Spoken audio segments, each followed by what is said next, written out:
Moving on to the fifth race, the Golden Slipper, the Grade 2.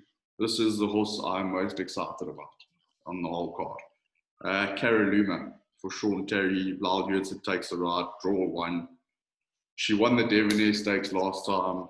And yeah, as I said yesterday, I was speaking to a couple of other guys, and I said, because I obviously look at the entries because I put Kellen Murray's rides in Joburg, and when Sean Terry entered this filly in the Juvenile Maiden, he wrote in the comments section on his other horses, scratch if Caroluma gets in. So, I mean, when you see something like that, you got to sit up and take notice. And when she came out on the Turpentine inside track for a debut over 1450, there was a horse called Integrity of Mark de Cox that's quite fancied. The same owner as Mount Pleasant, Dave McLean owns it.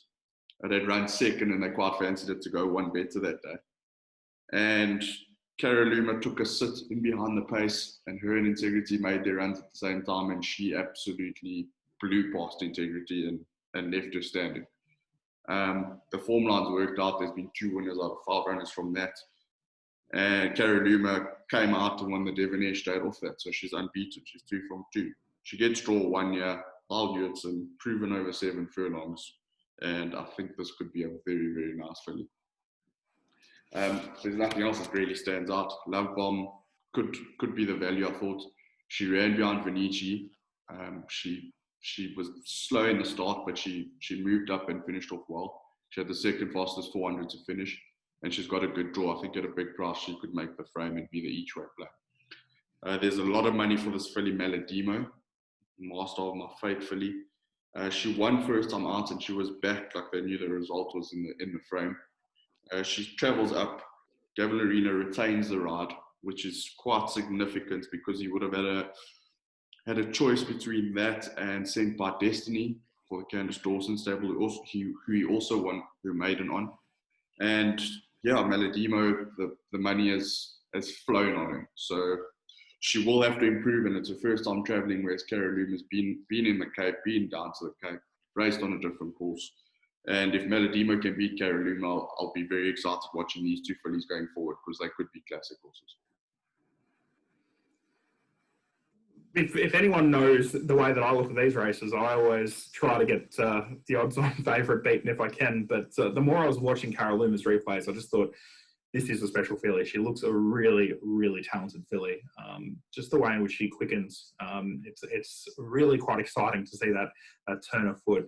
And no, she looks a very nice horse. I was there in South Africa. I can't remember if it was Queen's Plate Day, but when Trickster made her debut, she was owned by Bjorn Nelson, who best known for owning Stradivarius, and he was there that day. And so there was a lot of hype about how Trickster performed. Didn't do much, actually. Finished third, beaten about 6 lengths or so, but has come back again, won since. Looked well beaten behind Caroluma last time out, but I would be interested to see if she does improve, because there was quite a spruik on her when we were down there. Maladimo, you mentioned that good effort on debut.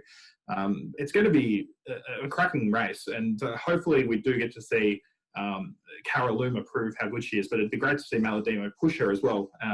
If they were to come away from the rest, then you'd just know that these 2 fillies could be something special. Yeah, just touching on Trickster, I do think she is a talented filly.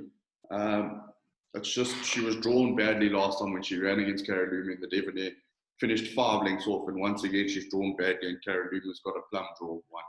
So she's not a filly I'd be giving up on, but just in these circumstances and on this racetrack, we might need to see something special from her to make up that ground and catch Caroluma, who exactly. I don't think she's going to be turning around that 5-length margin, but I'd be interested to see whether she can take a step forward off that, potentially get a little bit closer.